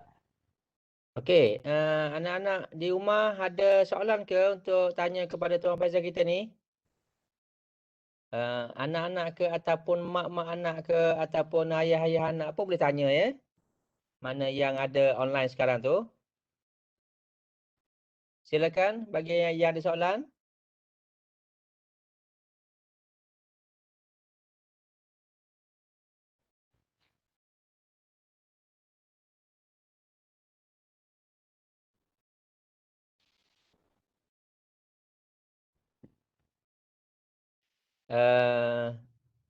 Untuk masa sekarang ni memang anak-anak masih lagi berada di rumah ya, dengan keadaan ataupun situasi PKP ni ya, di rumah, belajar di rumah ya. Anak-anak menggunakan peralatan-peralatan lah, peralatan-peralatan seperti tadi yang Tuan Faizal tunjuk ya, cas telefon, tidur, cas telefon, guna extension wire tu ya, sambungan wayar tu, plug tu. Plug ada empat sambung ke cas. Telefon 2, tablet lagi, komputer lagi. Tuan tidur kan. Lepas tu letak pula tepi bantal. Jadi berlaku overcharge ya, Tuan Faizal ya. Tadi Tuan Faizal dah beri nasihat supaya tidak menggunakan telefon ketika charge kan. Betul. Benda ni memang sudah berlaku sebelum ni lah. Yalah, kita tengok dalam media sosial banyak dikongsikan video kemalangan-kemalangan ya, telefon meletup dan sebagainya tengah-tengah cakap ya. Meletup telefon, bayangkan telefon tu meletup di tepi telinga ya, rosak habis telinga. Ya, sehingga berlaku kepada kematian lah. Okey, kita masih lagi ada masa, kita buka soalan kepada anak-anak.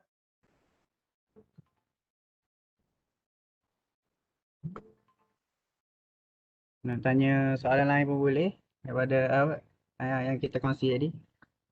Ya. Tanya. Boleh ya.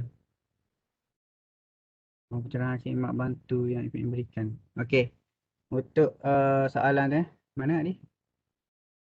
Mohon pencerahan khidmat bantu yang IPM berikan. Okey. Khidmat bantu. Untuk skop tugas Angkatan Pertahanan Awam ni, untuk situasi semasa sekarang ni, okey, pertama sekali bila berlaku kes lah ataupun operasi ular masuk rumah ke, biawak masuk rumah ke, atau haiwan-haiwan lah, kita sedia membantu lah yang tu. Yang tu. Atau yang kedua, kes kemalangan atau sakit, kita pergi ambil ke rumah dan hantar ke hospital. Pencerahan sekali lagi, kita tak tunggu dan kita tak hantar masa tu ke rumah balik. Kita hanya hantar ke hospital atau klinik yang terdekat. Okay. Maknanya ambil daripada rumah ataupun lokasi kemalangan tu ke hospital je lah Tuan Faizal ya? Ya, kita tak ada khidmat tu. Perawatan hospital tu buat balik sendiri lah tu kan? Kecuali ada ihsan-ihsan daripada pegawai kita lah.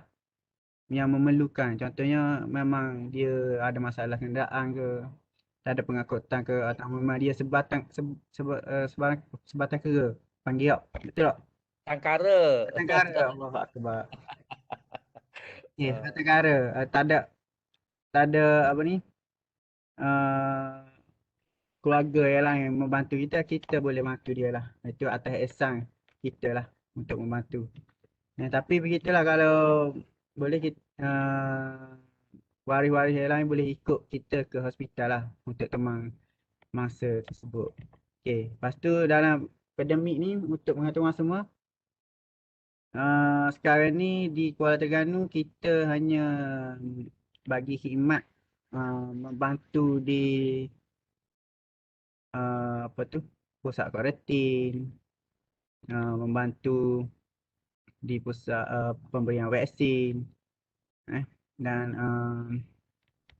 apa lagi, dan khidmat apa ni, khidmat nasihat untuk mencegah COVID-19 ni. Itulah, kalau di kawasan kampung atau mana-mana ada yang melanggar SOP atau berkumpul ramai, bolehlah kau untuk suggest. Tapi kita akan pergi apa ni, memantau lah. okey, Itu Tuan Faizal, ya. kalau apa ni, anak-anak ataupun siapa-siapa yang mengalami kemalangan di rumah ni, apabila dia nak berhubungi, dia hubungi 999 ke ataupun ada talian khas ke APM, direct ke APM atau macam mana? Okey. Untuk kelas operasi apa ni, haiwan berbisa masuk rumah apa semua tu kena kos 99 lah. Kalau contoh kalau berlaku kemalangan, jatuh, sakit ataupun, kita boleh call direct. Kejap saya bagi nombor, senang sekali, senang. Okey, nombor dia 09 667 1643. Yang ni untuk kes kecemasan sahaja. Kalau ular masuk rumah, biawak masuk rumah, masuk dapur, yang tu kena call 999. Kalau call direct nombor ni memang kita paksa suruh call 99. Sebab kita perlu ada apa ni, data tersebut lah. Pihak Okey. nak data tu. Maksud Kalau nombor ada yang kecemasan. digunakan itu untuk kes kecemasan, semuanya cemas ni Tuan Faizal. Ni dia kalau klasifikasi kita, kes kecemasan ialah kemalangan, Okey. sakit. Kalau ni operasi, tu lah, haiwan berbisa lah selalunya. Ha. Lepas tu untuk Maksudnya, pengetahuan ibu bapa semualah.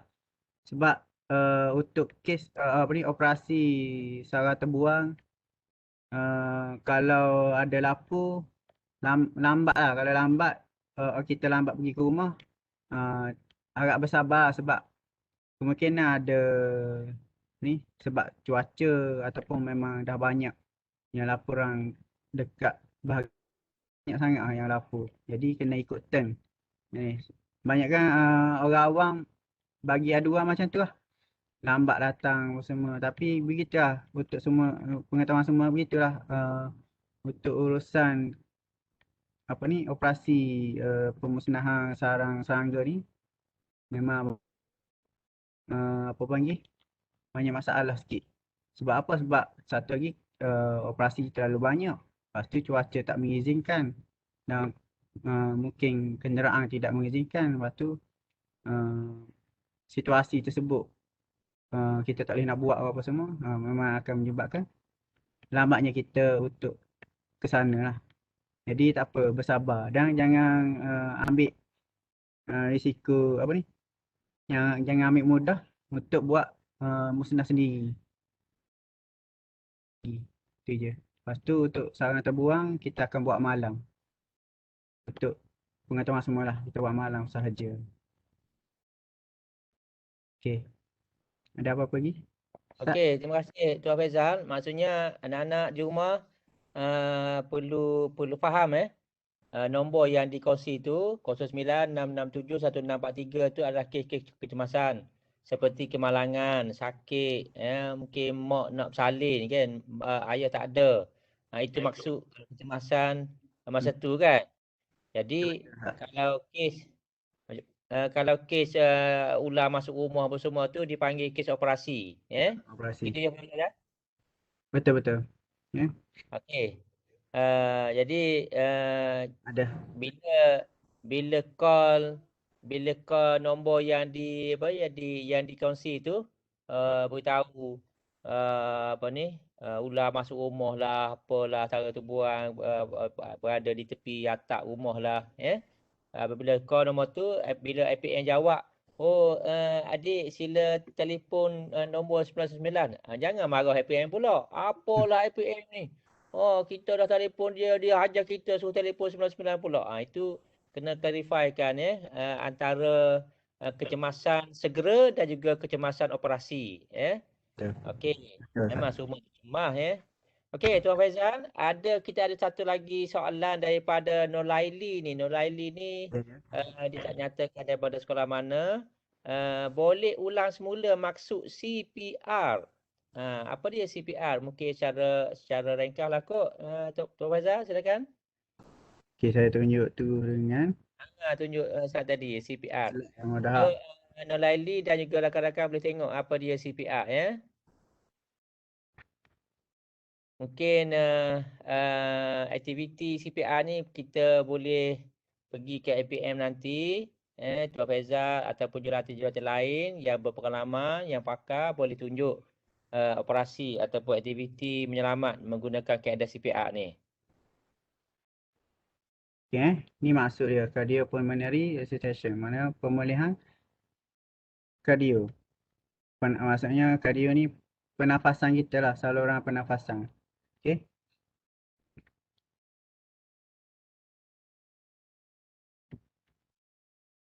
Okey.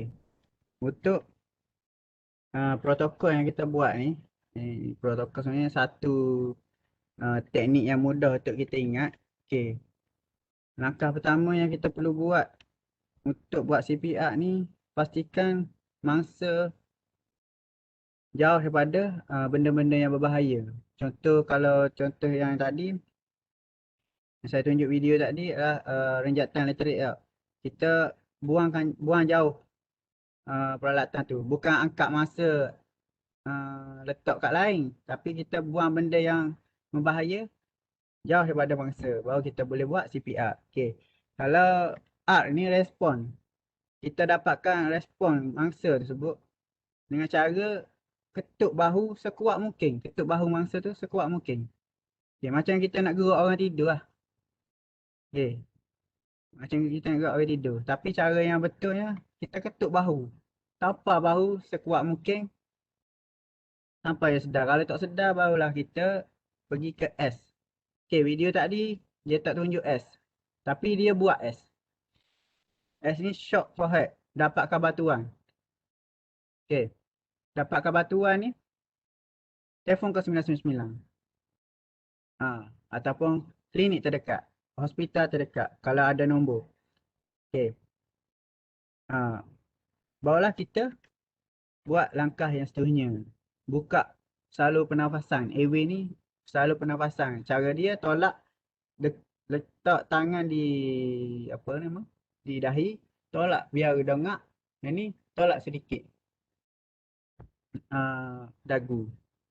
Biar mulut dia tengah sedikit dan salur pernafasan lancar. Bila kita dongak dia, tak ada sekatan salur pernafasan ni. Kalau kita tunduk, salur pernafasan dia tersekat ataupun terkepit sikit.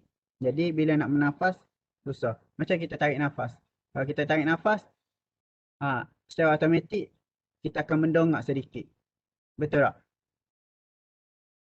Itu cara dia. Lepas tu, B adalah breathing. Bagi batuan pernafasan. Okey. Untuk mengetahui semua, ni satu tip lah. Kalau berlaku, contoh orang lemah. Orang lemah, yang pertama sekali kita tak buat tekanan, kita buat bagi pernafasan mulut ke mulut. Okey. Mulut ke mulut untuk bagi air yang ada dalam paru-paru dia tu tembok balik keluar. Okey. Sebanyak 2 kali hembusan mulut ke mulut. Tapi sekarang ni kalau untuk buat orang awam, saya elok jangan buatlah pernafasan mulut ke mulut ni. Okey, saya pesan dah tadi kan. Sebab risiko kita terhadap COVID-19 lah lebih tinggi. Okey. Cara untuk buat pernafasan mulut ke mulut, cara yang betul, hidung bagi orang dewasa lah. Hidung tutup, mulut biar terbuka, lepas tu baru bagi pernafasan mulut ke mulut. Cara betul dia, bila kita tiup, dada secara automatik akan naik lah, bergerak. Okey. Lepas tu C. C ni circulation. Circulation ni kita buat apa ni? Tekanan tadi. 30 tekanan, 2 hembusan. Dan 5 kali. Jadi 5 kali kita buat, 1 kitaran cukup. Kalau ikut langkah sebenar. Tapi kalau situasi sebenar, buat sampai penyelamat sampai. Tiba dekat lokasi. Itu bila berada di situasi. Tapi ini protokol kita buat sekadar 5 kali sahaja. Protokol. Okey. Dapat Jelas tak tu? Untuk protokol buat CPR.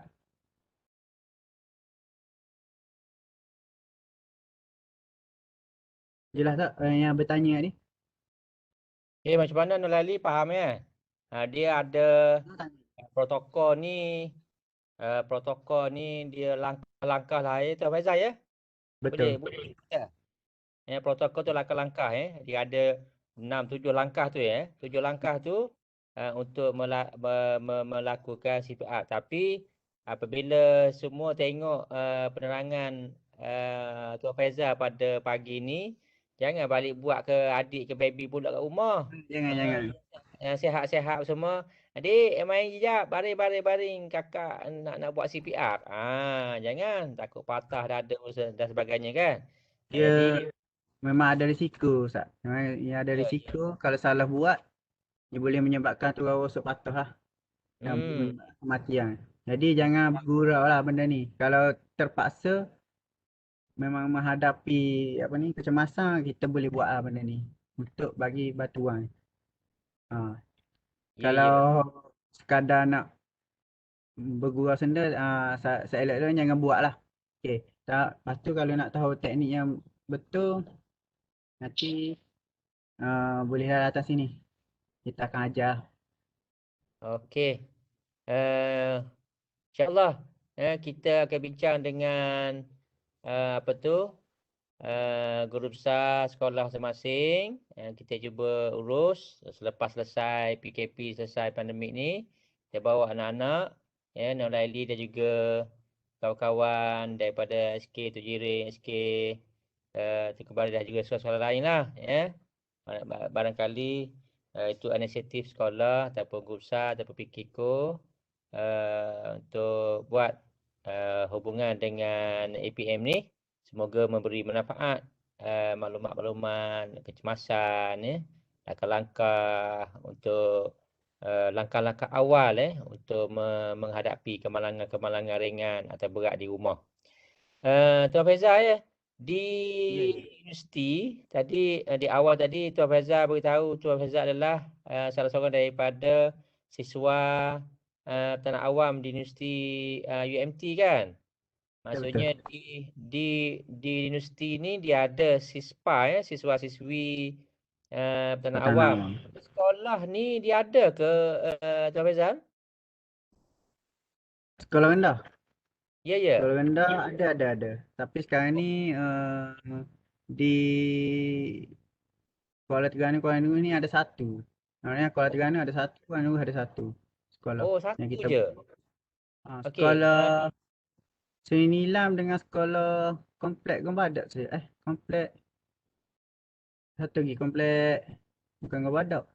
Ngabah Telipuk? Ngabah Telipuk. Dua sekolah tu sahaja kita buka untuk tunas pertahanan awam.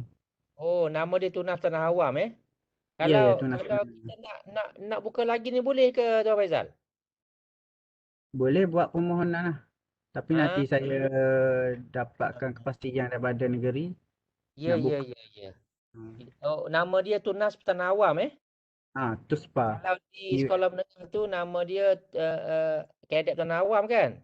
KAPA, Kadet Oh, Pertahanan apa? Awam. Tu sekolah menengah. Ni Ya, satu peluang baru Barangkali pikat tingkat tanah ataupun diploma kita panggil PISPA. okey, okey. Baik, baik, baik. Barangkali adik Nur Laili ni dia berminat kepada pertahanan awam ni. Nanti kita cuba usahakanlah dengan guru besar dan juga PK Ko di sekolah untuk mohon ke APM apa tu? Apa dia? Untuk tubuhkan tunas pertahanan awam di sekolah, insya-Allah. Ya. Baik, kita dah berada di penghujung rancangan ni Tuan Faizal dan juga anak-anak, para guru, para bapa di rumah, sampai masanya saya untuk umumkan Tuan Faizal Ya. pemenang kuis tadi. Pemenang kuis ada yang menjawab ni, ramai yang menjawab ni, kejap saya buka. Ada 38 murid yang menjawab ramai ni daripada sekolah Tujiring ada, sekolah Teguh Bariah ada. Ni 4 Ibnu Rushd. 4 Ibnu Rushd ni sekolah mana ini? Kita suruh tulis nama sekolah, ditulis 4 Ibnu Rushd. Tak apalah itulah. So kita saya umumkanlah Tuan Faizal Ya, sila. Okey. So pemenang yang pertama ni cepat ni. Dia tak sampai 3 minit. Dia jawab ni. Dia terus hantar 9.48 tadi. Kita buka tadi 9.45. 3 minit terus dia hantar ni. Hebat ni. Adik Nur Afiqah Husna binti Nik Muhammad Imran daripada SK Tuk Jiring. Oh, hebat ni. Tahniah adik Nik Nur Afiqah. Kita dah ada data nombor telefon tu, nanti kita akan hubungi untuk kita bagi hadiah insya-Allah. Yang kedua, pemenang bertuah yang kedua Nur Ain Solehah binti Muhammad Adnan dari SK Tengku Bariah. Okey, sekolah Tok Jiring mendahului dan diikuti dengan SK Tengku Bariah. Ya. Dan yang ketiga Nur Bahirah binti Suhami. Nur Bahirah binti Suhami daripada SK Tok Jiring lagi. Oh, tiga-tiga ni semua perempuan ni. Oh, hebat ni anak-anak perempuan ni. Dan yang keempat, ni ada apa ni? Ada wakil daripada lelaki adik Muhammad Haziq Rayyan bin Muhammad Rizwan daripada SK Tok Jiring. Oh, hebat SK Tok Jiring ni. Dan yang kelima, Muhammad Adam Afif juga daripada SK Tok Jiring. Tahniah kepada 5 pemenang ini yang terawal. Ramai yang dapat jawab dengan markahnya 10/10 ada 8, ada 9. Tapi yang 5 tadi, Nik Nur Afiqah, Nur Ain Solehah, Nur Bahira, Muhammad Haziq Rayyan dan Muhammad Adam ni yang paling cepat dihantar. Dan tahniah juga kepada mereka ni 4 daripada Tuk Jiring dan 1 daripada Tengku Bariah. Nanti sesi-sesi berikutnya anak-anak daripada Tengku Bariah ni kena berlumba lah untuk dapatkan hadiah-hadiah daripada kuis ni Mesti tengok daripada awal sampai akhir barulah dapat jawab jawapan dengan betul Baik. Saya kira kita dah umumkan pemenang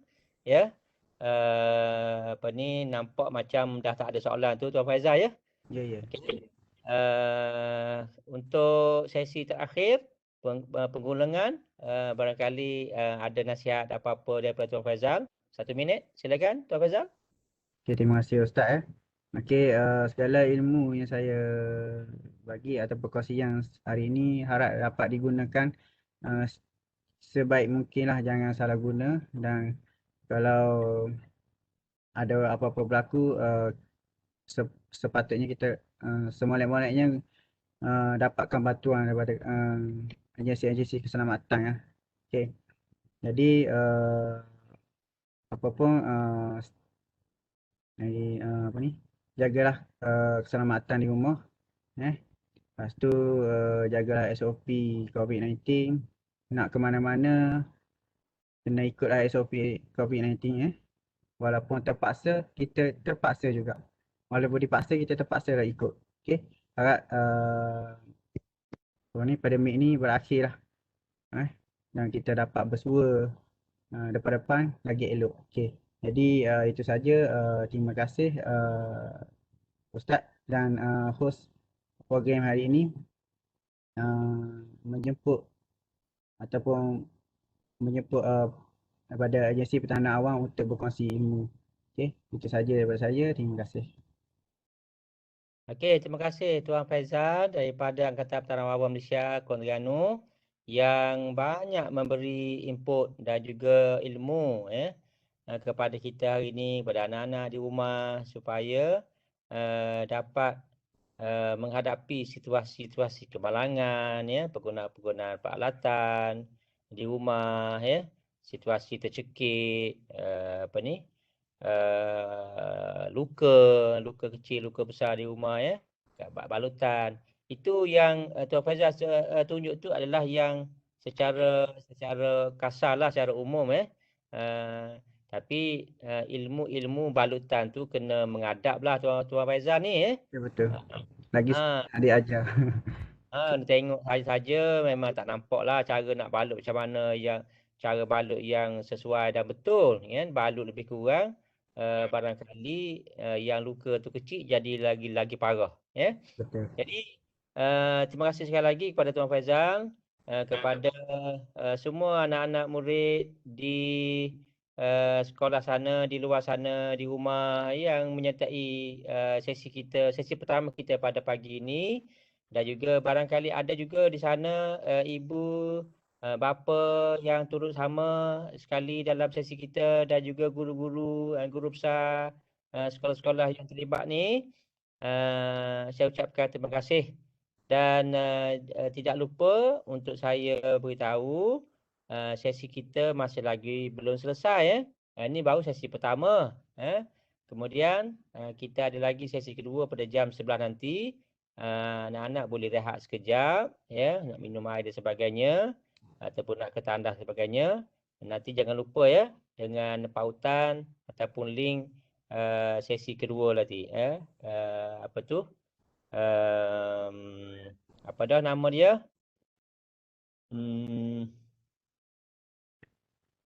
Art is fun, Art is fun. Ni kita berseronok dengan seni, insya-Allah. Dengan bahan-bahan yang telah kita share sebelum ni. Perlu ada pensel color, pensel warna, perlu ada alatan menulis lah, kertas A4 10 keping dan sebagainya tu, untuk kita sama-sama ikuti sesi jam 11 nanti. Jadi sekadar itu saja pada pagi ni. Terima kasih lagi Tuan Faizal, dan terima kasih kepada Angkatan Pertahanan Awam Malaysia, Kuala Terengganu dan juga Negeri Terengganu, untuk pengetahuan. Tuan Faizal ni antara pelajar yang aktif siswa siswi Pertahanan Awam ketika di UMT dulu, dan saya pun salah seorang daripada anggota Pertahanan Awam Negeri Terengganu, okey. Dengan itu kita akhiri pertemuan ataupun sesi kita pada pagi ini. Saya mohon maaf lah ada apa terkurang daripada kami, pihak penganjur UNIZA, dan juga daripada Tuan Faizal sendiri, sama-sama kita baiki selepas ni lah, untuk menambah baik sesi berikutnya, insya-Allah. Jadi kita sudahi dengan tasbih kafarah dan surah Al-Asri. Subhanakallahumma wa bihamdika. Bismillahirrahmanirrahim. Wala asri innal insana lafi khusr illa alladziina aamanu wa 'amilus shalihati wa Wassalamualaikum warahmatullahi wabarakatuh. Waalaikumsalam warahmatullahi.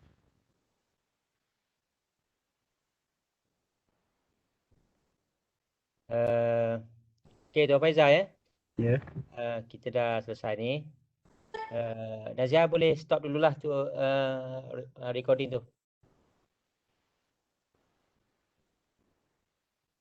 Okey, terima kasih Ustaz. Okay,